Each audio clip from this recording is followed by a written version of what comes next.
ایک دن ایک شکاری نے اپنا جال پھیلایا اور ایک پرندہ جو وہاں سے گزر رہا تھا جال میں پھنس گیا۔ شکاری شکار کر کے بہت خوش تھا اور جیسے ہی اس نے اسے ذبح کرنا چاہا، پرندے نے اس سے کہا، میں بہت کمزور اور لاغر ہوں، تم تو گائے اور بکرے کا بھی گوشت کھا کر سیر نہیں ہوئے، تو میرے گوشت سے تمہیں کیا لذت اور ذائقہ ملے گا؟ اگر تم مجھے چھوڑ دو گے تو میں تمہیں 3 چیزیں سکھا دوں گا جس سے تمہاری زندگی بدل جائے گی۔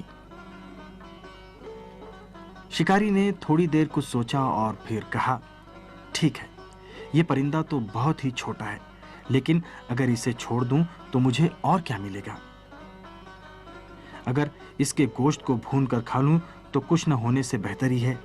اسی لیے اس نے پرندے کی باتوں میں نہ آ کر کہا، تو مجھے بیوقوف بنانا چاہتا ہے تاکہ میری قید سے بھاگ نکلے؟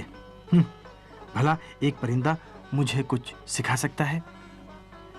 پرندے نے کہا، ٹھیک ہے، تم جو چاہو سوچو، لیکن پہلی نصیحت تمہیں اسی وقت جب میں تمہارے ہاتھوں میں قید ہوں کیے دیتا ہوں،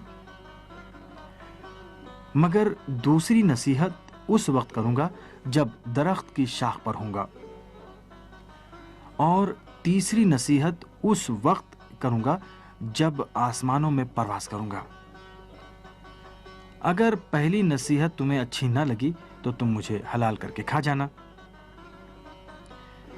یہ بات سن کر شکاری نے کہا کہ ٹھیک ہے، میں تمہاری بات مان لیتا ہوں۔ پرندے نے کہا، پہلی نصیحت یہ ہے کہ کبھی بھی کسی محال چیز پر یقین اور بھروسہ مت کرو۔ شکاری کو پرندے کی یہ نصیحت بہت اچھی لگی اور اس نے اسے رہا کر دیا۔ پرندہ اڑ کر درخت کی شاخ پر بیٹھ گیا، پھر بولا، کبھی بھی گزری ہوئی چیز پر افسوس مت کرو۔ شکاری کو پرندے کی ذہانت اچھی لگی اور بے صبری سے تیسری نصیحت سننے کا انتظار کرنے لگا۔ پرندے نے کہا، اے شکاری، میں نے تجھے جھانسا دے دیا ہے۔ میں نے اپنے شکم میں ایک ایسے گراں قیمت پتھر کا ٹکڑا نگل لیا ہے جس کی قیمت 2000 سونے کی اشرفی ہے۔ اگر تم مجھے حلال کر دیتے تو یہ قیمتی پتھر تمہیں مل جاتا۔ تم نے اپنے ہی پیر سے اپنی قسمت کو ٹھوکر مار دی۔